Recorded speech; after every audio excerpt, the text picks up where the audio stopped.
আজকের ক্লাস আমরা যেটা দিয়ে শুরু করব সেটা হলো আমরা রাসায়নিক বিক্রিয়ার হার বা গতিবেগ এই সম্বন্ধে পড়েছি এবং এই ক্লাসে যেটা মেইনলি পড়বো সেটা হচ্ছে রাসায়নিক বিক্রিয়ার যে হার বা গতিবেগ সেগুলো হচ্ছে কোন কোন ফ্যাক্টরের উপর নির্ভর করে। ফ্যাক্টর অ্যাফেক্টিং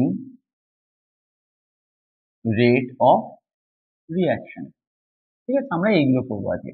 মানে প্রথম পার্ট, প্রথম যে ফ্যাক্টরসটা আছে সেটা কি?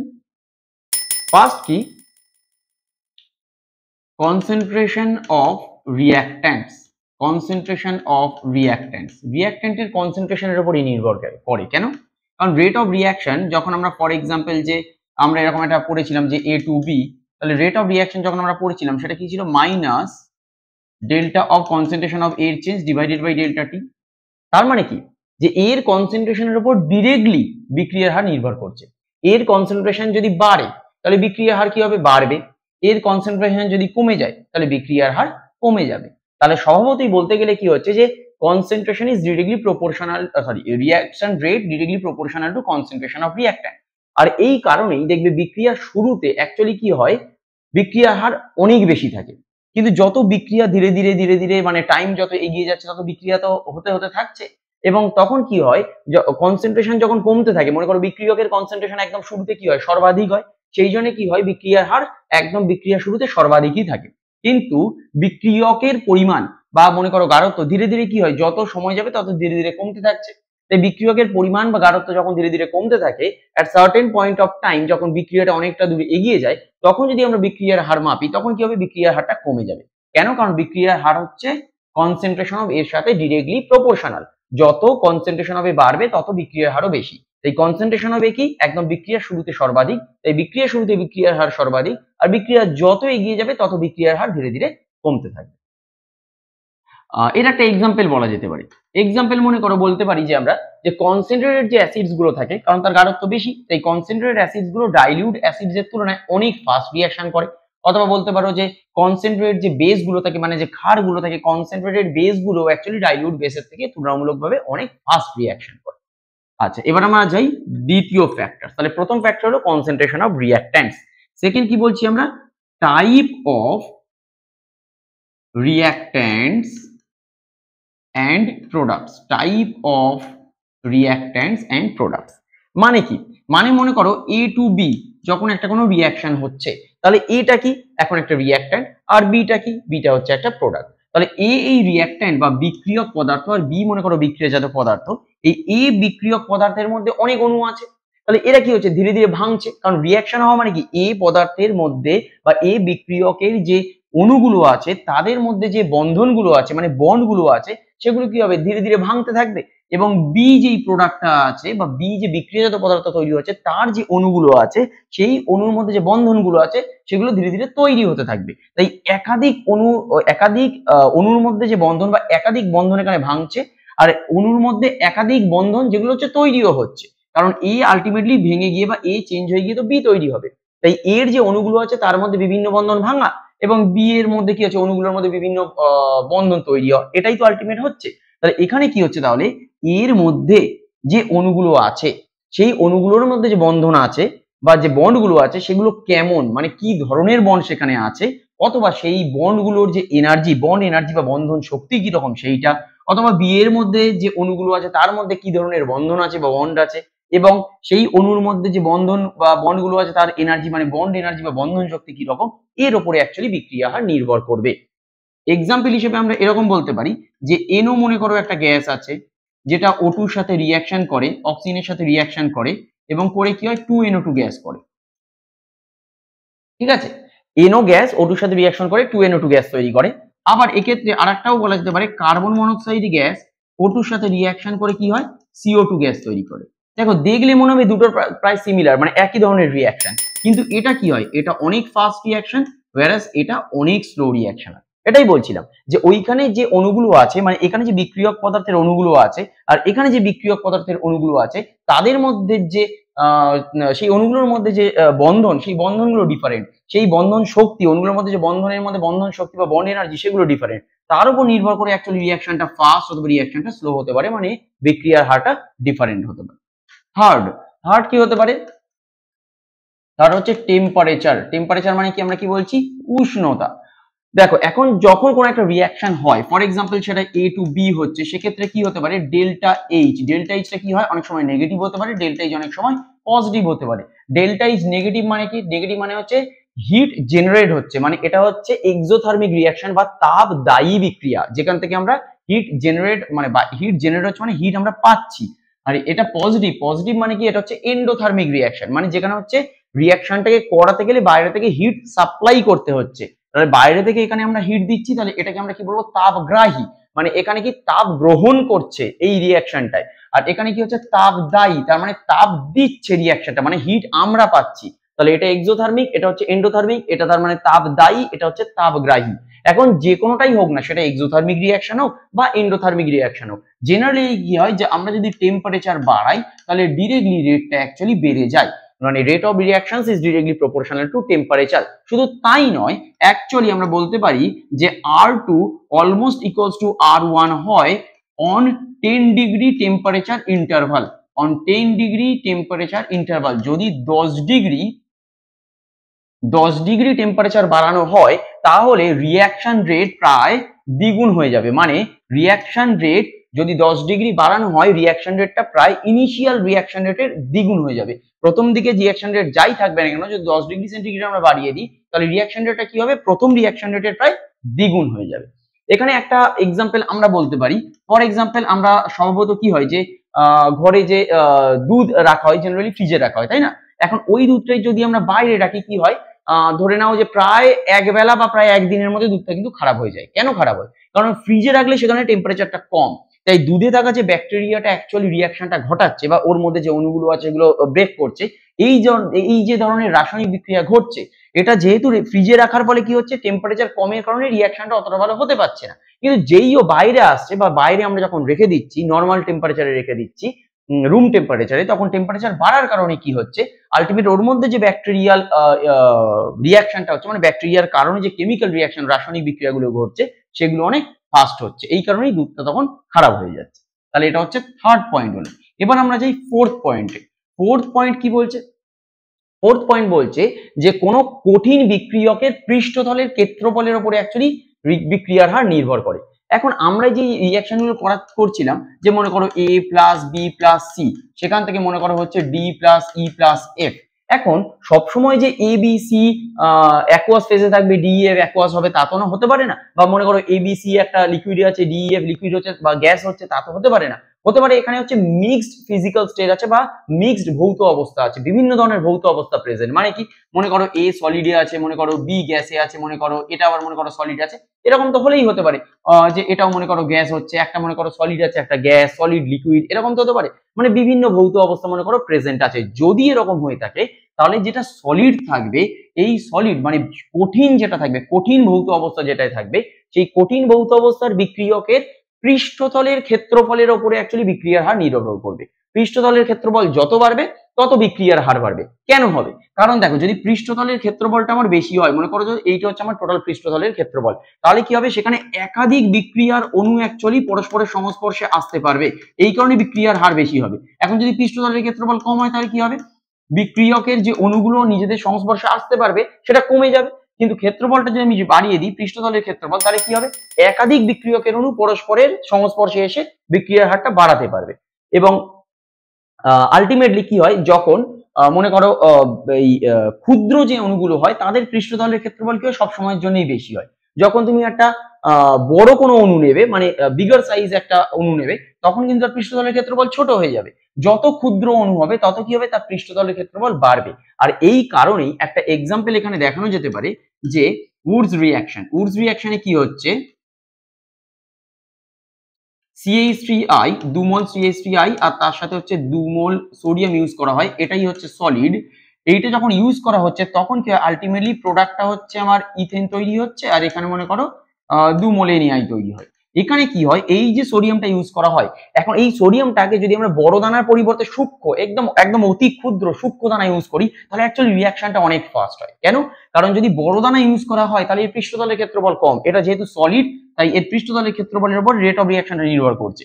এটা যখন আমরা ক্ষুদ্র অণু ইউজ করবো তখন কি হবে, পৃষ্ঠতলের ক্ষেত্রফল বেড়ে যাবে আর রেট অফ রিঅ্যাকশনসটাও বেড়ে যাবে।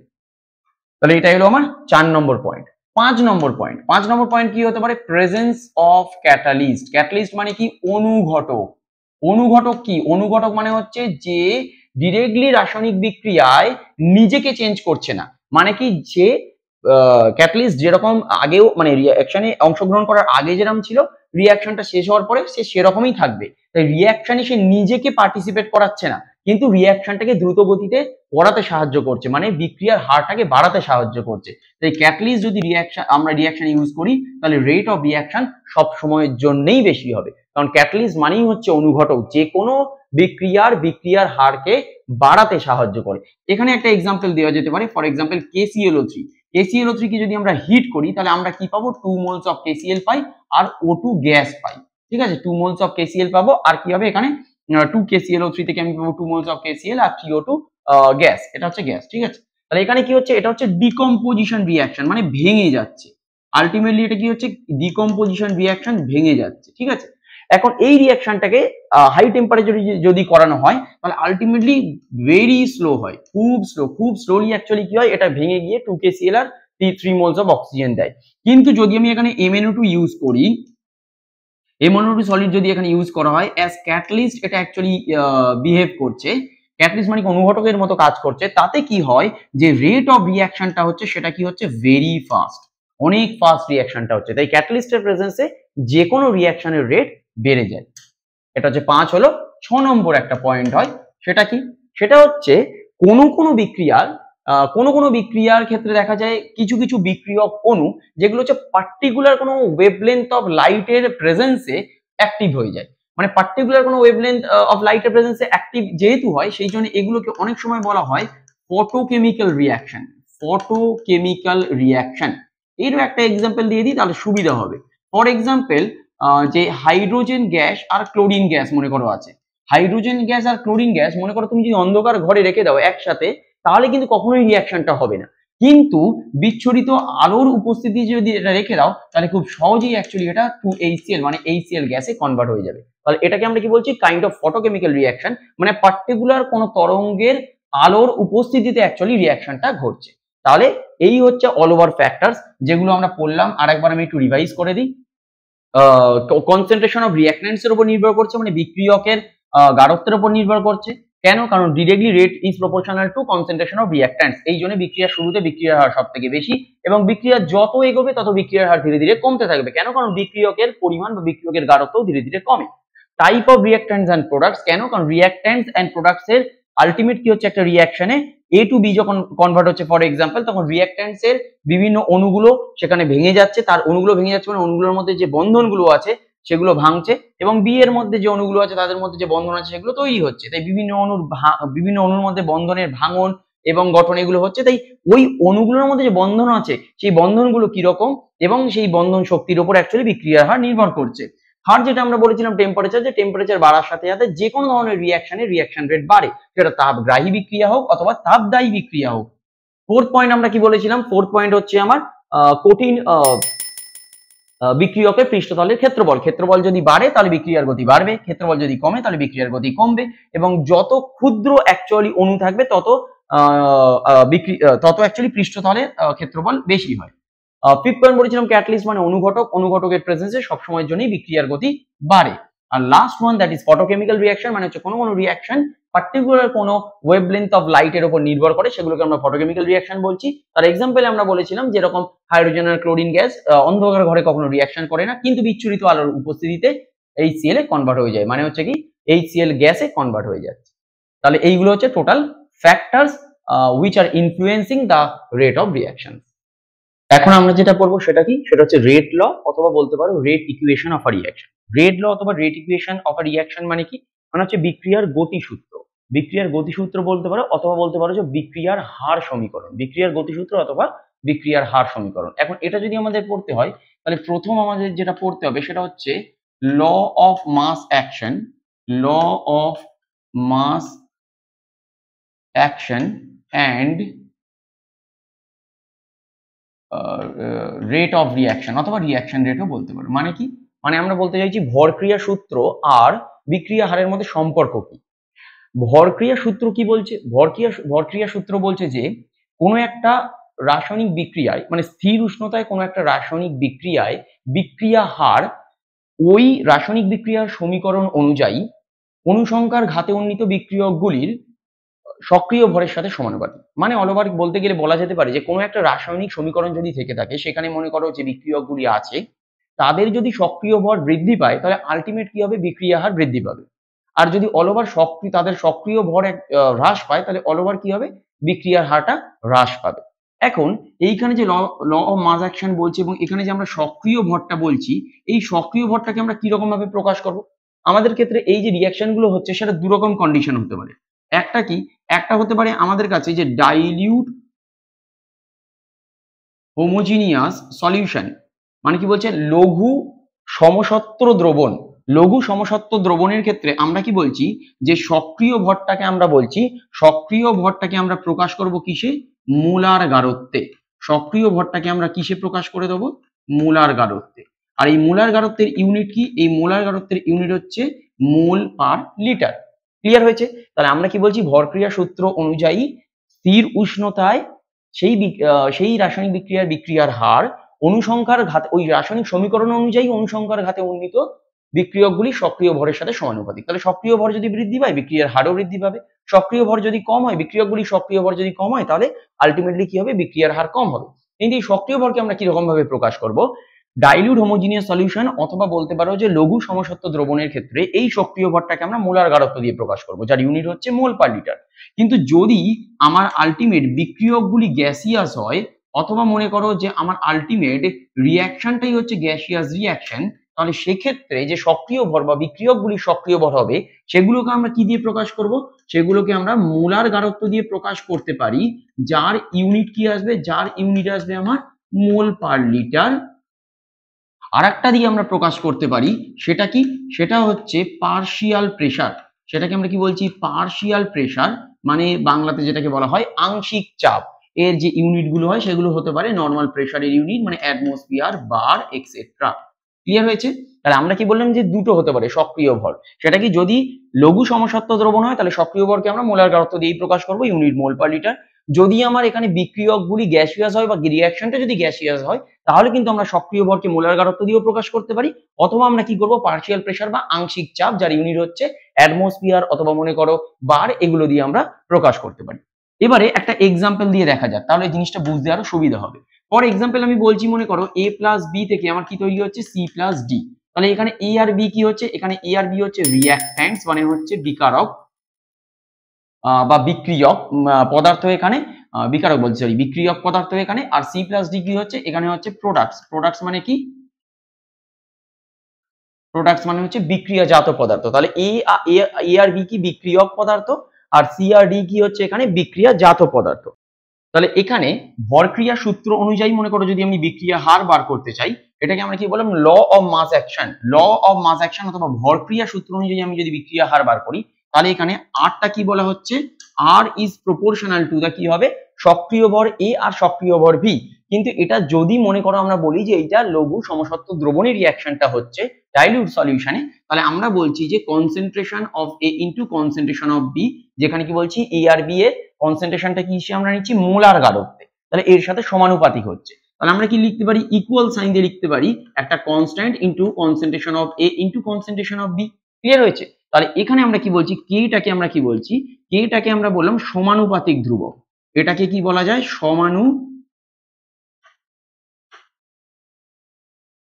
সমানুপাতিক ধ্রুবক, তাই তো?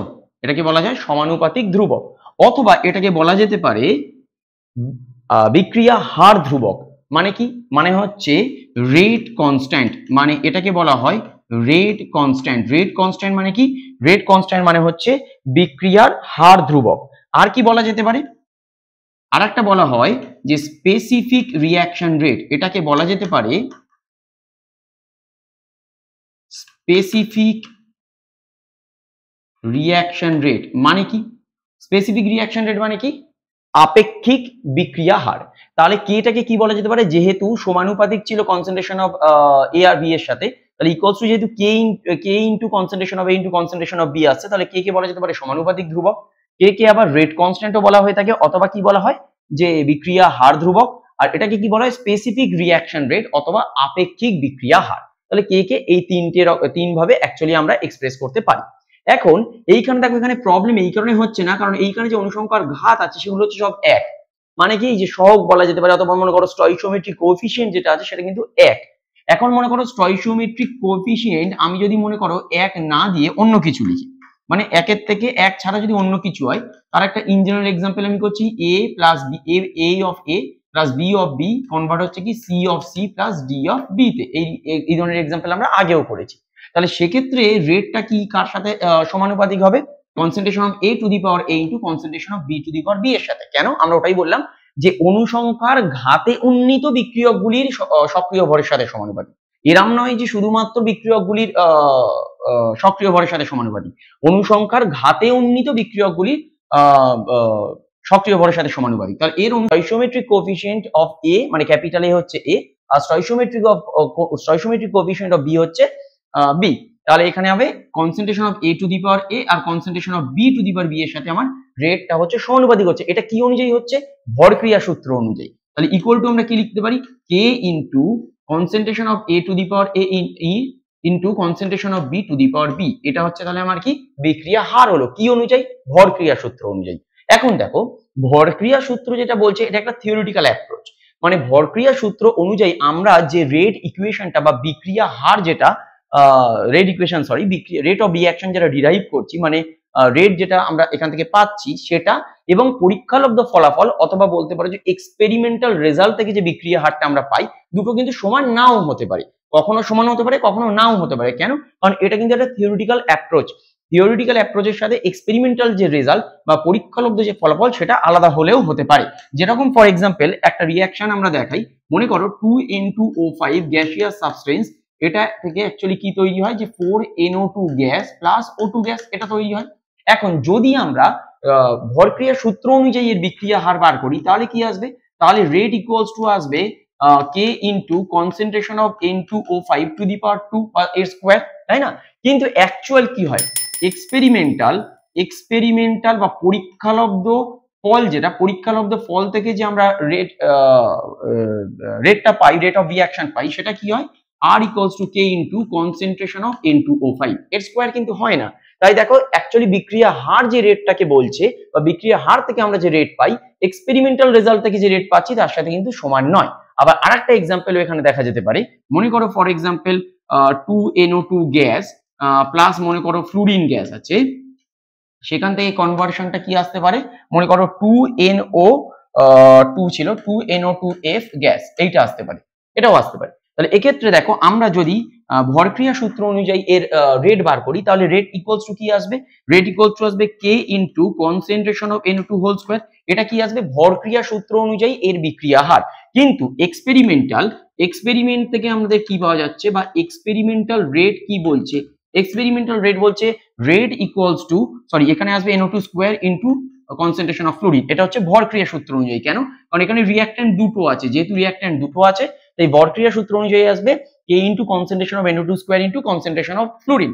কিন্তু এক্সপেরিমেন্টাল রেট কি বলছে? এক্সপেরিমেন্টাল রেট বলছে রেট হচ্ছে k into concentration of NO2 into concentration of fluorine. এখানে কিন্তু NO2 স্কয়ারের সাথে সমানুপাতিক নয়, শুধুমাত্র NO2 এর কনসেন্ট্রেশনের সাথে সমানুপাতিক, স্কয়ারটা এখানে আসবে না। তাই ভরক্রিয়া সূত্র থেকে যেটা আমরা পাবো রেট, সেটা সবসময়ের জন্য যে এক্সপেরিমেন্টালের সাথে সমান হতে হবে তা কিন্তু নয়। এক্সপেরিমেন্টাল রেট এবং ভরক্রিয়া সূত্র অথবা ল অফ মাস অ্যাকশন থেকে আমরা যে রেটটা পাচ্ছি সেটা আলাদা হলেও হতে পারে। এবারে তাহলে আমরা দেখবো যে বিক্রিয়ার গতিসূত্র অথবা বিক্রিয়ার হার সমীকরণকে আমরা কিরকম ভাবে বের করবো, মানে কিরকম ভাবে ডিটারমাইন। তাহলে এতক্ষণ আমরা যেটা জেনেছি সেটা কি, যে ভরক্রিয়া সূত্র কি এবং ভরক্রিয়া সূত্রের সাথে বিক্রিয়া হারের কি রিলেশন আছে। কিন্তু একটা জিনিস তো আমরা বুঝতে পেরে গেলাম যে ভরক্রিয়া সূত্র থেকে যে বিক্রিয়া হারটা আমরা পাচ্ছি অথবা এক্সপেরিমেন্টালি যে বিক্রিয়ার হারটা আমরা পাচ্ছি, এই দুটো কিন্তু সমান নাও হতে পারে। তাহলে আলটিমেট এইটা কি আমরা বলতে পারি যে কোনো একটা বিক্রিয়ায় বিক্রিয়ার হার বিক্রিয়কগুলির গাঢ়ত্বের উপর কিরকম ভাবে নির্ভরশীল তা কিন্তু অ্যাকচুয়ালি আমরা এই রকম থিওরিটিক্যালি বার করতে পারবো না। তার জন্য একমাত্র এক্সপেরিমেন্টাল কন্ডিশনই পসিবল, মানে কি পরীক্ষালব্ধ ফলাফল থেকে একমাত্র আমরা জানতে পারবো যে অ্যাকচুয়ালি বিক্রিয়ার হারটা বিক্রিয়কগুলির গাঢ়ত্বের উপর কিরকম ভাবে নির্ভরশীল। কারণ ভরক্রিয়া সূত্র যা বলছে তা তো অ্যাকচুয়ালি পরীক্ষার সাথে মিলছে না। এবং পরীক্ষালব্ধ ফলাফল যেটা সেটাই তো অ্যাকচুয়াল, সেটাই তো আমাদেরকে মেনে নিতে হবে। তাহলে আলটিমেটলি এটা আমাদেরকে বলতে হবে বা এটা আমাদেরকে মেনে নিতে হবে যে বিক্রিয়ার হার অ্যাকচুয়ালি বিক্রিয়কগুলির গাঢ়ত্বের উপর কেমন ভাবে নির্ভরশীল তা একমাত্র আমরা পরীক্ষালব্ধ ফলাফল থেকেই জানতে পারবো। তাহলে এক্ষেত্রে আমরা ক্যালকুলেশন অথবা এক্ষেত্রে আমরা ডেরিভেশনটা কিরকম ভাবে করব? তাহলে আমাকে ফর এক্সাম্পল মনে করো সেখানে অনেকগুলি বিক্রিয়ক থাকতে পারে, তাহলে আমাকে কি করতে হবে? আমাকে টেম্পারেচার কনস্ট্যান্ট মানে স্থির উষ্ণতায় কি করতে হবে? বিক্রিয়কগুলির প্রারম্ভিক যে গাঢ়ত্ব সেগুলো চেঞ্জ করে করে যেতে হবে এবং ওই প্রত্যেকটা গাঢ়ত্ব চেঞ্জের সাথে সাথে তাদের প্রারম্ভিক বিক্রিয়ার হারটাকেও নির্ণয় করতে হবে। এই যে রিলেশন প্রত্যেকটা বিক্রিয়কের বিক্রিয়ার প্রারম্ভিক বিক্রিয়ার গাঢ়ত্বটাকে চেঞ্জ করা আর তার করসপন্ডিং অ্যাকচুয়ালি বিক্রিয়ার হারটাকে নির্ণয় করা, তাহলে এর সাথে কি আসবে? একটা রিলেশন আসবে। এই যে রিলেশনটা আসবে এটাকেই আমরা বলছি বিক্রিয়ার গতিসূত্র, উক্ত বিক্রিয়ার গতিসূত্র অথবা বলতে পারো বিক্রিয়ার হার সমীকরণ। তাহলে আমরা এখন কি করব? তার মানে আমরা কি বলতে চাইছি যে a প্লাস বি থেকে মনে করো c প্লাস ডি। এখন ভরক্রিয়া সূত্র অনুযায়ী কি বলছে? ভরক্রিয়া সূত্র অনুযায়ী আমাদের যেটা বলছে যে রেট ইকুয়ালস টু কি হবে? k ইনটু কনসেন্ট্রেশন হবে into concentration to the power B. কিন্তু অ্যাকচুয়ালি কি এটা হতে পারে? অ্যাকচুয়ালি এটা হতে পারে, নাও হতে পারে, কারণ পরীক্ষালব্ধ ফলাফল থেকে যে রেটটা পাবো সেটা কিন্তু ভরক্রিয়া সূত্রের সাথে সবসময় ম্যাচ করবে তা তো নয়। তাহলে এটা অ্যাকচুয়ালি কি? এটাকে আমাদের পরীক্ষালব্ধভাবে অ্যাকচুয়ালি ডিটারমাইন করতে হবে। তার জন্য আমরা কি বলছি যে এই কনসেন্ট্রেশন অফ এটাকে আমাকে ভ্যারি করে করে যেতে হবে। কনসেন্ট্রেশন অফ এটাকে যদি আমরা ভ্যারি করে করে যাই তাহলে এর করসপন্ডিং আমরা কি পাবো? রেটের মানে বিক্রিয়ার হারের যে মানটা সেটাকেও আমরা নোট করতে থাকবো। সেটাকে যদি আমরা নোট করি তখন আমরা কি করব? কনসেন্ট্রেশন অফ বিটাকে কনস্ট্যান্ট রাখবো, কনসেন্ট্রেশন অফ বি কে কিন্তু কনস্ট্যান্ট। তাহলে কনসেন্ট্রেশন অফ বি কে কনস্ট্যান্ট রেখে কনসেন্ট্রেশন অফ এটাকে আমি ভ্যারি করে করে যাব এবং রেটটাকে আমি ডিটারমাইন করব। তার থেকে আমি কি রিলেশন পাবো? যে অ্যাকচুয়ালি রেট কনসেন্ট্রেশন অফ এর সাথে কি কনসেন্ট্রেশন অফ এর উপর কি রকম ভাবে নির্ভরশীল সেটা জানতে পারবো। আবার একটা কি করব? আমরা এক সময় কি করব? কনসেন্ট্রেশন অফ এটাকে কনস্ট্যান্ট করব, কনসেন্ট্রেশন এ কে আর ভ্যারি করাবো না। এবার কি করব? কনসেন্ট্রেশন অফ বি কে আমি কি করব? ভ্যারি করাতে করাতে যাব আর তার করসপন্ডিং কি করব? রেটটাকে ডিটারমাইন করতে থাকবো। তাহলে আমরা কি পাবো এখানে? কারণ কনসেন্ট্রেশন অফ বি এখানে কনস্ট্যান্ট, তাহলে এখান থেকে আমরা পাবো কি? রেটটা অ্যাকচুয়ালি কনসেন্ট্রেশন অফ বি এর উপরে কি রকম ভাবে নির্ভরশীল। তাহলে আমি দুটো জিনিসই এখানে পেয়ে গেলাম, যে রেটটা কনসেন্ট্রেশন অফ এর উপরে কিভাবে নির্ভরশীল, কনসেন্ট্রেশন অফ বি কে কনস্ট্যান্ট রেখে এটাকে ভ্যারি করাচ্ছি। আবার এটাও পেয়ে গেলাম রেটটা কনসেন্ট্রেশন অফ বি এর উপরে কি রকম ভাবে নির্ভরশীল। কেন? কারণ আমি কনসেন্ট্রেশন অফ এটাকে কনস্ট্যান্ট রেখে কনসেন্ট্রেশন অফ বি টাকে ভ্যারি করাচ্ছি। সেখান থেকে অ্যাকচুয়ালি আলটিমেট একটা রিলেশন আসবে। এই যে রিলেশনটা আমরা পাবো সেটাকেই আমরা বলবো বিক্রিয়ার গতিসূত্র অথবা বলতে পারো যে বিক্রিয়ার হার সমীকরণ। এবার দেখা যাক যে আমরা যেটা বলছি প্র্যাকটিক্যালি সেটা কিরকম হয়। এখানে একটা এক্সাম্পল আমি এনেছি, সেখানে কি বলা হয়েছে যে রিঅ্যাকশনটা হচ্ছে 2a প্লাস বি থেকে c প্লাস 2d, মানে 2 moles of a 1 mole of b এর সাথে রিঅ্যাকশন করে 1 mole of c and 2 mole of d এখানে তৈরি করছে। এখন যদি ভরক্রিয়া সূত্র অনুযায়ী বার করতাম তাহলে কি হতো? এটা concentration of a to the power 2 মানে a square, concentration of a square আর কনসেন্ট্রেশন অফ b এর সাথে সমানুপাতিক। এটা ভরক্রিয়া সূত্র বলছে, কিন্তু থিওরিটিক্যালি যেটা হবে প্র্যাকটিক্যালি সেটা তো সমান নাও হতে পারে। সেই জন্য আমরা কি করছি? অ্যাকচুয়ালি একটা এক্সপেরিমেন্ট এখানে করা হচ্ছে। এখানে কি করা হয়েছে দেখো, এই 1 নম্বর আর 2 নম্বর এই দুটোকে দেখো, 1 নম্বর সেট আর 2 নম্বর সেট, এই দুটো সেটকে দেখলে তোমরা বুঝতে পারবে। দেখো বি এর কনস্ট্যান্টটাকে আমরা কি করেছি, বি এর কনসেন্ট্রেশন বা বি এর গাঢ়ত্বটাকে কি করা হয়েছে? কনস্ট্যান্ট রাখা হয়েছে। দেখো বি এর গাঢ়ত্বের কোনো চেঞ্জ করা হয়নি। এর গাঢ়ত্বকে কি করা হয়েছে? এর গাঢ়ত্বটাকে চেঞ্জ করা হয়েছে কততে? এর গাঢ়ত্বকে দেখো, এর গাঢ়ত্বকে 2 টাইমস করা হয়েছে, দ্বিগুণ করা হয়েছে 2.6 থেকে 5.2। এর গাঢ়ত্বকে দ্বিগুণ করার জন্য এখানে অ্যাকচুয়ালি দেখো রেট এর কি ডিফারেন্স এসেছে? রেট হয়ে গেছে 4 গুণ। তাহলে এর গাঢ়ত্ব দ্বিগুণ করার জন্য রেট কি হয়েছে? 4 গুণ হয়েছে। তাহলে আমরা কি বলতে পারি? Rate is proportional to a concentration of a to the power 2। কেন? কারণ এর গাঢ়ত্ব যদি দ্বিগুণ চেঞ্জ হয় তাহলে বিক্রিয়া হার চেঞ্জ হচ্ছে কি 4 গুণ, তাহলে কনসেন্ট্রেশন অফ এর স্কোয়ারের সাথে এটা সমানুপাতিক হলো। এবার 2 নম্বর আর 3 নম্বরের মধ্যে রিলেশনটা দেখো, অথবা বলতে গেলে না সরি 1 মিনিট, 1 নম্বর আর 3 নম্বরের মধ্যে রিলেশনটা দেখো। দেখো 1 আর 3 এর মধ্যে যদি আমি রিলেশন খুঁজি তাহলে দেখো কনসেন্ট্রেশন অফ এটাকে কনস্ট্যান্ট রাখা হয়েছে, তাই না? কনসেন্ট্রেশন অফ এ কিন্তু আর ভ্যারি করেনি। কি ভ্যারি করেছে? কনসেন্ট্রেশন অফ বি ভ্যারি করেছে। কনসেন্ট্রেশন অফ বি কিভাবে ভ্যারি করেছে? কনসেন্ট্রেশন অফ বি কে দ্বিগুণ করা হয়েছে। তার জন্য বিক্রিয়ার হার কত চেঞ্জ হয়েছে?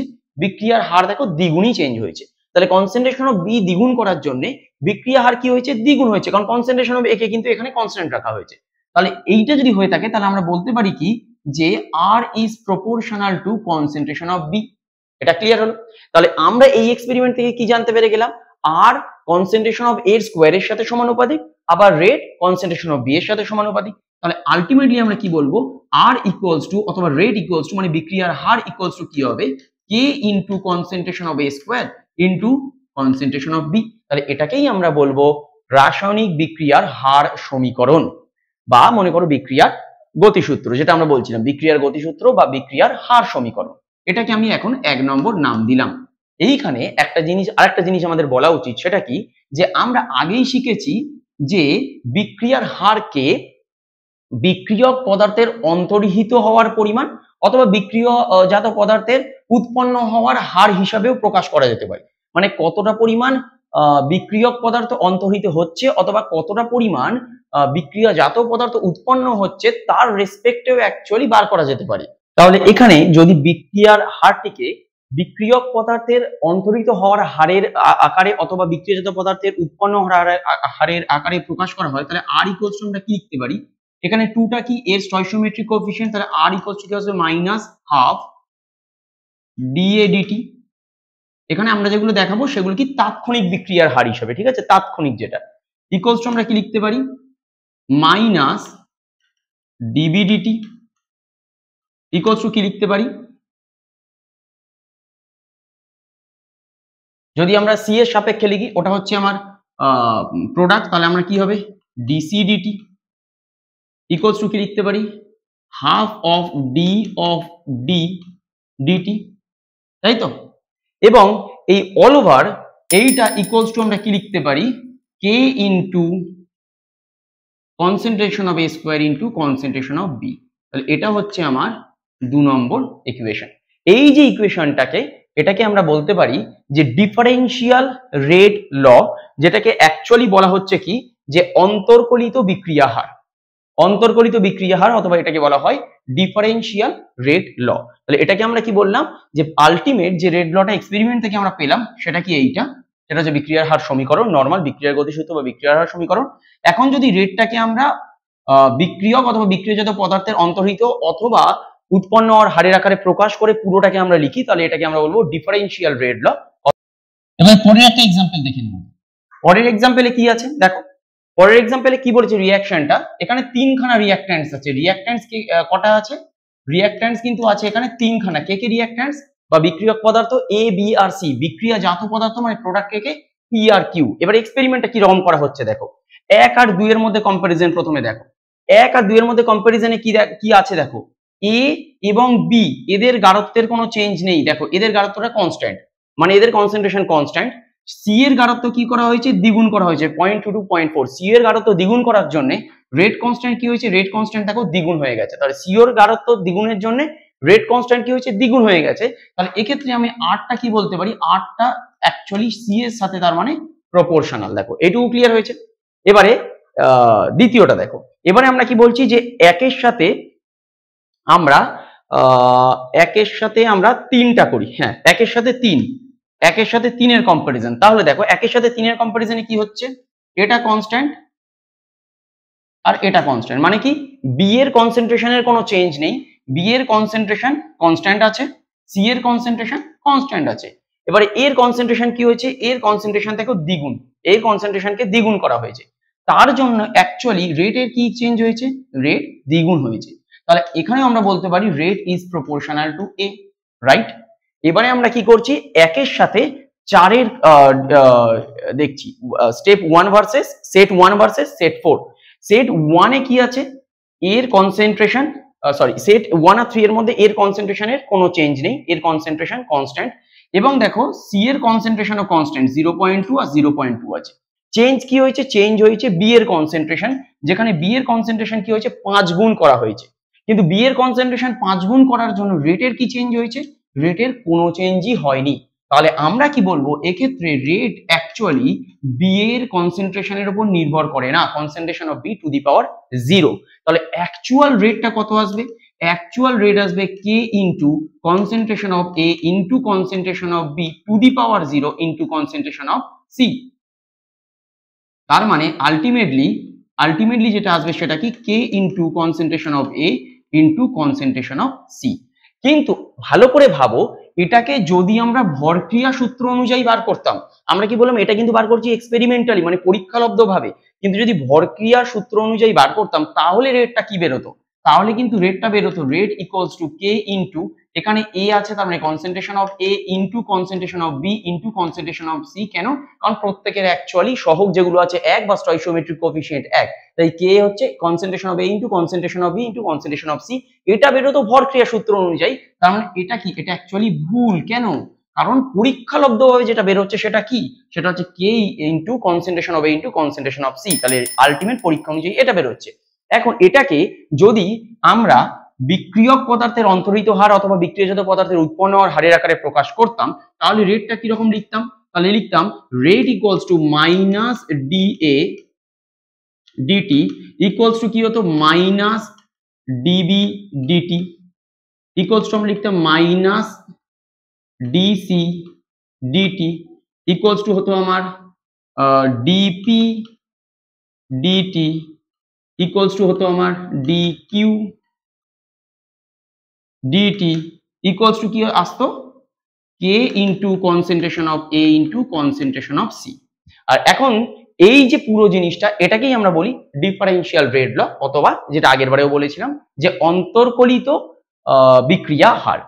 এই পুরো জিনিসটাকে বলা হয় তাহলে কি অন্তর্কলিত বিক্রিয়া হার অথবা ডিফারেন্সিয়াল রেট ল।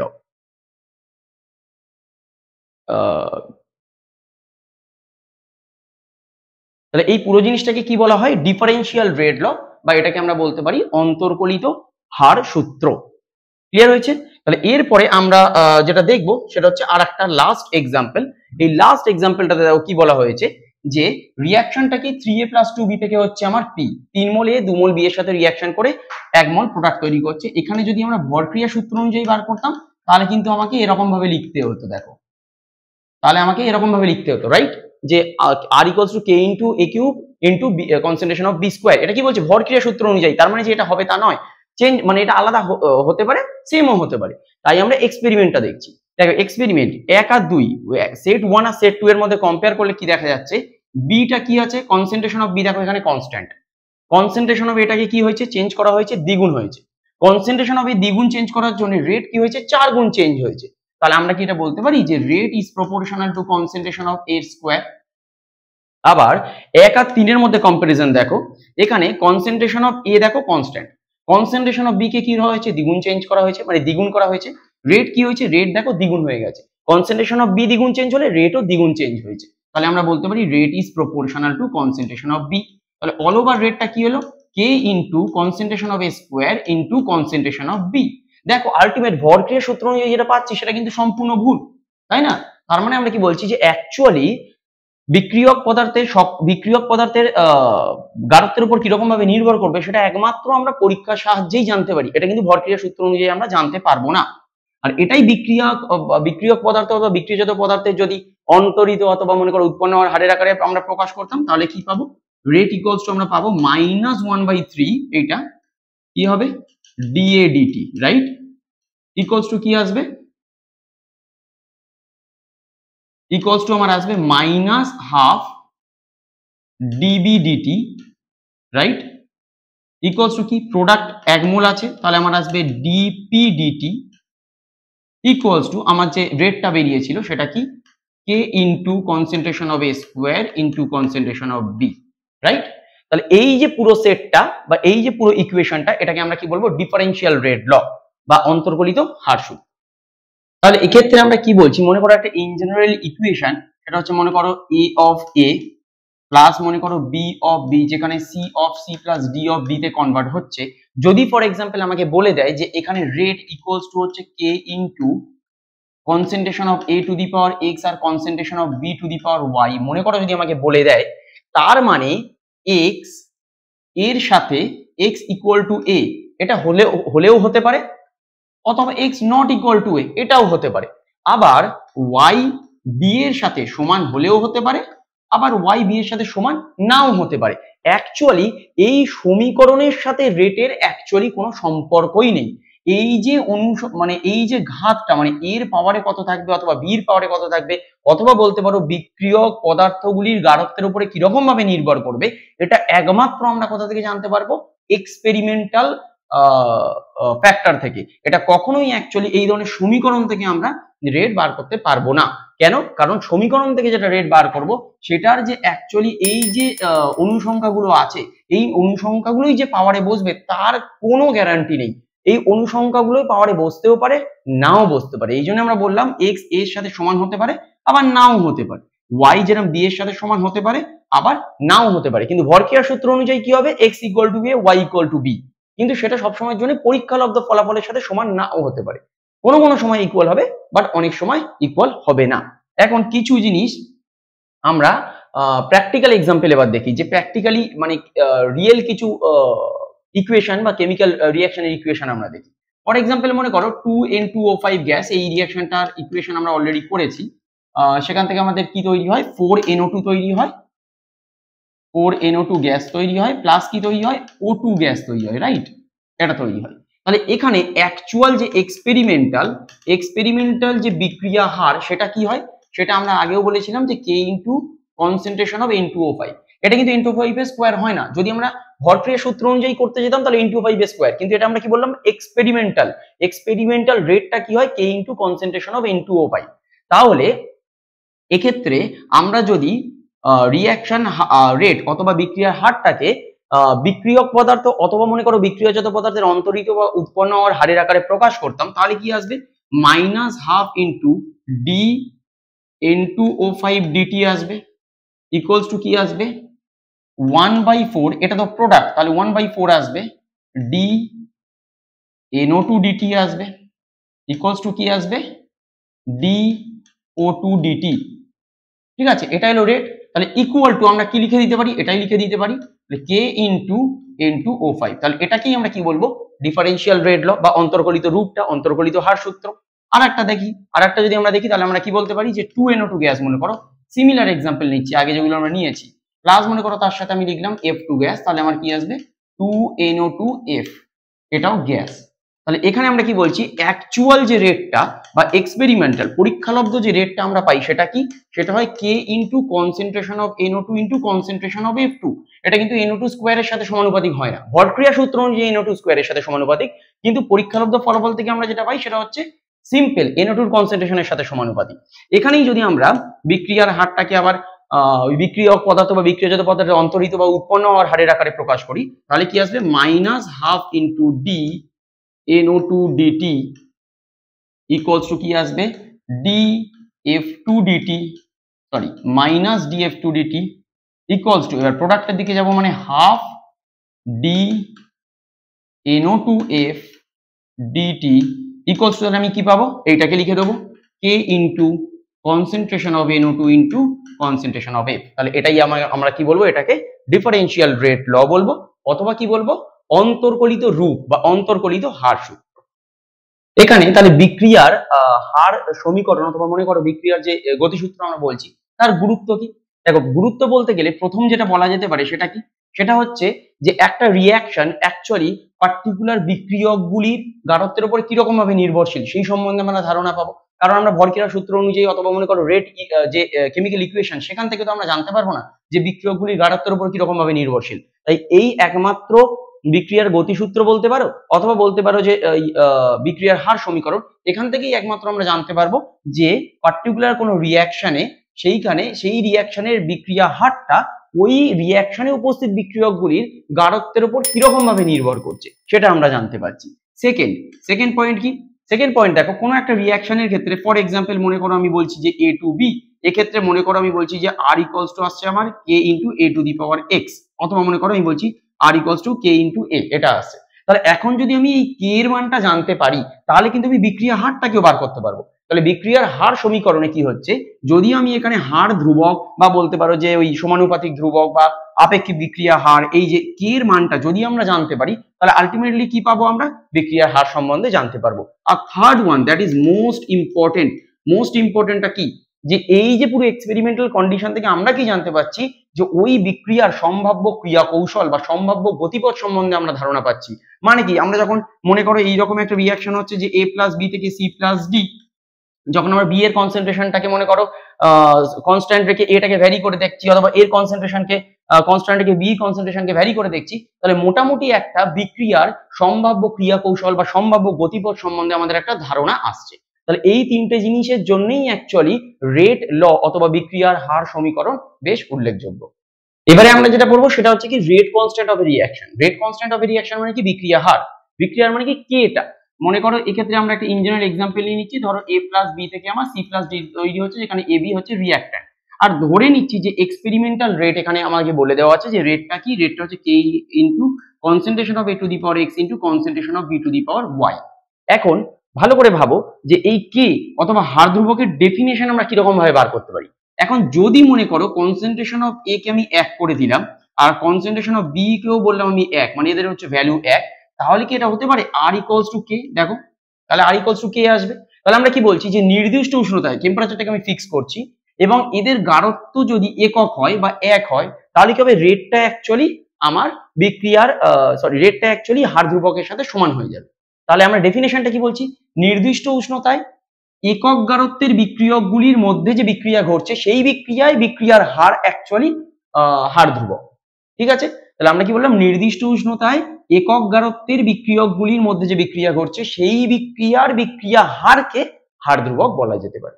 ঠিক আছে, এবারে এই যে বিক্রিয়া হার বিক্রিয়ার হার ধ্রুবক যে আমরা পেলাম বা হার ধ্রুবকের যে সংজ্ঞা আমরা বুঝতে পারলাম, এর কিছু জেনারেল ক্যারেক্টারিস্টিক্স দেখে নেওয়া যাক। জেনারেল ক্যারেক্টারিস্টিক্স কি, প্রথম যে টেম্পারেচার যদি আমরা ফিক্সড রাখি, মানে নির্দিষ্ট উষ্ণতায় কোনো একটা পার্টিকুলার বিক্রিয়ায় কিন্তু হার ধ্রুবকের কোনো চেঞ্জ হয় না। মানে নির্দিষ্ট উষ্ণতায় কোনো একটা পার্টিকুলার বিক্রিয়ার হার ধ্রুবকের মান নির্দিষ্টই থাকে বা কনস্ট্যান্ট থাকে। সেকেন্ড, যদি আমরা টেম্পারেচার চেঞ্জ করি তাহলে কি হবে, টেম্পারেচার চেঞ্জ করলে কিন্তু পার্টিকুলার বিভিন্ন বিক্রিয়ার ক্ষেত্রে হার ধ্রুবকের মান বিভিন্ন হতে পারে, মানে টেম্পারেচার চেঞ্জ করলে হার ধ্রুবকের মান পরিবর্তিত হবে। তৃতীয়, এই যে হার ধ্রুবক বলছি আমরা, এই কেটা কিন্তু অ্যাকচুয়ালি কোনোভাবেই বিক্রিয়ক পদার্থের কনসেন্ট্রেশনের উপর ডিপেন্ড করে না। মানে বিক্রিয়ক পদার্থ মানে কি, এখানে কনসেন্ট্রেশন হবে কনসেন্ট্রেশন অফ বি, তাই হার ধ্রুবকের মান কখনোই বিক্রিয়ক পদার্থের গাঢ়ত্বের উপরে ডিপেন্ড করবে না। ফোর্থ পয়েন্ট কি, ফোর্থ পয়েন্ট দেখো, এখানে রেট ইকুয়ালস টু আমরা কি বলা আছে, rate equals two k into a to the power x into b to the power y। তার মানে আমরা কি বলছি, যদি আমি হার ধ্রুবকের মান আমরা জানতে পারি তাহলে আমরা বিক্রিয়ার হার সম্বন্ধে ধারণা পাবো, তাই তো। যদি আমরা হার ধ্রুবকের মান জানতে পেরে যাই তাহলে আমরা বিক্রিয়ার হারটাকে ইভ্যালুয়েট করতে পারবো। 5 নম্বর পয়েন্ট, সেটা কি, এই যে হার ধ্রুবক আমরা বলছি, এই হার ধ্রুবকের একটা স্পেসিফিক ইউনিট আছে, যে ইউনিট মানে কি একক আছে, যে এককটা অ্যাকচুয়ালি এর সামগ্রিক ক্রম এবং উষ্ণতার যে একক তার উপরে নির্ভর করবে, যেটা আমরা পরবর্তীকালে পড়বো। মানে এই নেক্সট টপিকে আমরা পড়বো যে এই বিক্রিয়ার কোন একটা রাসায়নিক বিক্রিয়ায় হার ধ্রুবকের যে ইউনিটটা সেটা কিভাবে ডিটারমাইন করা হচ্ছে সেটা আমরা পরে পড়বো। কিন্তু এটা কার কার উপরে ডিপেন্ড করবে, তাহলে বিক্রিয়ার ক্রম এবং উষ্ণতার উপর। আর লাস্ট পয়েন্ট আমরা কি বলছি, যে এই যে কোনো একটা রাসায়নিক বিক্রিয়া ঘটছে, সেক্ষেত্রে এই যে হার ধ্রুবকের মানটা আমরা বলছি, এই হার ধ্রুবকের মান কোনো যদি অনুঘটক আমরা এখানে ইউজ করতাম তাহলে সেক্ষেত্রে কি হতো, হার ধ্রুবকের মান সবসময়ের জন্যই বৃদ্ধি পাবে। এখানে আমরা ইঞ্জিনিয়ার একটা কেমিক্যাল রিঅ্যাকশন বলেছি, রাসায়নিক বিক্রিয়া, এখানে কিন্তু আমরা অনুঘটকের উপস্থিতি এখনো বলিনি। আমরা কি বলছি, যদি অনুঘটকের উপস্থিতিতেই রাসায়নিক বিক্রিয়াটিকে ঘটানো হয় তাহলে কি হবে, তাহলে এই হার ধ্রুবকের মান বৃদ্ধি পাবে। তাহলে নির্দিষ্ট উষ্ণতায় কি হচ্ছে, হার ধ্রুবকের মান ফিক্স, কিন্তু উষ্ণতা চেঞ্জ করলে এটা বাড়বে এবং হার ধ্রুবকের উষ্ণতা চেঞ্জ করলে হার ধ্রুবকের মান চেঞ্জ হবে। এবং হার ধ্রুবকের মান কিন্তু কখনোই রিঅ্যাক্ট্যান্ট অথবা বিক্রিয়কের কনসেন্ট্রেশনের উপরে কোনোভাবে ডিপেন্ড করবে না। এবং এই হার ধ্রুবকের মান যদি আমরা জানতে পেরে যাই তাহলে আমরা কি করব, বিক্রিয়ার হার সম্বন্ধে আমরা জানতে পারবো। এর ইউনিট বা একক সম্বন্ধে আমরা পরে আমরা দেখবো, পরের টপিকে পড়বো। এবং আর লাস্ট যেটা আমরা বললাম যে অনুঘটকের উপস্থিতিতে কিন্তু বিক্রিয়ার কোনো একটা রাসায়নিক বিক্রিয়ায় হার ধ্রুবকের মান সবসময়ের জন্যই। এবং বিক্রিয়া হারের তাৎপর্য হিসেবে একটা জিনিস বলা যেতে পারে, সেটা কি, যে যদি আমরা এইখানে এই হার ধ্রুবকের মান জানতে পারি তাহলে নির্দিষ্ট উষ্ণতায় হার ধ্রুবকের মান জানা থাকলে আমরা কি পাবো, বিক্রিয়ার হার সম্বন্ধে আমরা জানতে পেরে যাব। এটা একদম সোজা। এবং যদি এখানে দেখো r is proportional two k, তার মানে বিক্রিয়ার কোনো একটা বিক্রিয়ার হার কি ডিরেক্টলি প্রপোর্শনাল টু হার ধ্রুবক। তাহলে হার ধ্রুবকের মান যদি বাড়ে তাহলে বিক্রিয়ার হার বাড়বে, অথবা হার ধ্রুবকের মান যদি কমে তাহলে কিন্তু বিক্রিয়ার হারও কমবে। আর লাস্ট একটা জিনিস বলে আমি এই টপিকটা শেষ করব, সেটা কি, যে এই বিক্রিয়ার হার আর এই হার ধ্রুবক এই দুটো কিন্তু কখনোই এক নয়। দেখো এই দুটো ডেফিনেশন তো আলাদা সম্পূর্ণ। বিক্রিয়ার হার বা আর হার ধ্রুবকের ডেফিনেশন আমি অলরেডি তোমাদের বলেছি। এখানে বিক্রিয়ার হার দেখো ঠিক করে যদি আমরা ভাবি যে বিক্রিয়ার হার যত সময় এগোবে তত কি হবে, বিক্রিয়ার হার কিন্তু ধীরে ধীরে কমতে থাকবে। কেন? কারণ আমরা বলেছিলাম না যে বিক্রিয়ার হারটা কি বিক্রিয়কের গাঢ়ত্বের উপর নির্ভরশীল। এই বিক্রিয়কের গাঢ়ত্ব যত কমবে ধীরে ধীরে সময়ের সাথে সাথে, তত কিন্তু বিক্রিয়ার হারও কমবে। কিন্তু এর কি কমবে, হার ধ্রুবক কিন্তু কমবে না, হার ধ্রুবক কিন্তু ফিক্স। আবার উষ্ণতা যদি চেঞ্জ করা হয় তাহলে কি হয়, উষ্ণতা চেঞ্জ করলে এও চেঞ্জ হবে, আবার উষ্ণতা যদি চেঞ্জ করা হয় টেম্পারেচার চেঞ্জ করলে এও চেঞ্জ হবে, দুটোই চেঞ্জ হবে উষ্ণতা চেঞ্জ করলে। আর যেটা খুব ইম্পর্টেন্ট সেটা কি, সেটা দেখো বিক্রিয়ার হার, এই আরটা কিন্তু অ্যাকচুয়ালি কনসেন্ট্রেশনের উপর ডিপেন্ডেন্ট, তাই না, বিক্রিয়কের গাঢ়ত্বের উপর ডিপেন্ডেন্ট। বাট এইখানে হার ধ্রুবক কিন্তু বিক্রিয়কের গাঢ়ত্বের উপর ডিপেন্ডেন্ট নয়, বা বিক্রিয়কের কনসেন্ট্রেশনের উপরে এরা ডিপেন্ডেন্ট নয়। তাহলে এই যে ছোট ছোট পার্থক্য এগুলো একটু মনে রাখতে হবে। এটা যেন ভেবো না যে বিক্রিয়ার হার আর হার ধ্রুবক দুটো একই রকমের। বিক্রিয়ার হার আর হার ধ্রুবক একই রকমের নয়। বিক্রিয়ার হার সময়ের সাথে চেঞ্জ হবে, কিন্তু হার ধ্রুবক কখনো চেঞ্জ হবে না। এবং বিক্রিয়ার হার কি কনসেন্ট্রেশনের উপর ডিপেন্ডেন্ট, বিক্রিয়কের গাঢ়ত্বের উপর ডিপেন্ডেন্ট, কিন্তু হার ধ্রুবক কিন্তু ডিপেন্ডেন্ট নয়। উষ্ণতা চেঞ্জ করলে কিন্তু দুটোই চেঞ্জ হবে। ক্লিয়ার হয়েছে? তো thank you for watching this video. যদি ভিডিওটা ভালো লেগে থাকে তাহলে অবশ্যই এটিকে লাইক করো, শেয়ার করো, আর চ্যানেলটিকে অবশ্যই সাবস্ক্রাইব করো। দেখা হচ্ছে তোমাদের সাথে নেক্সট ক্লাসে। Bye bye.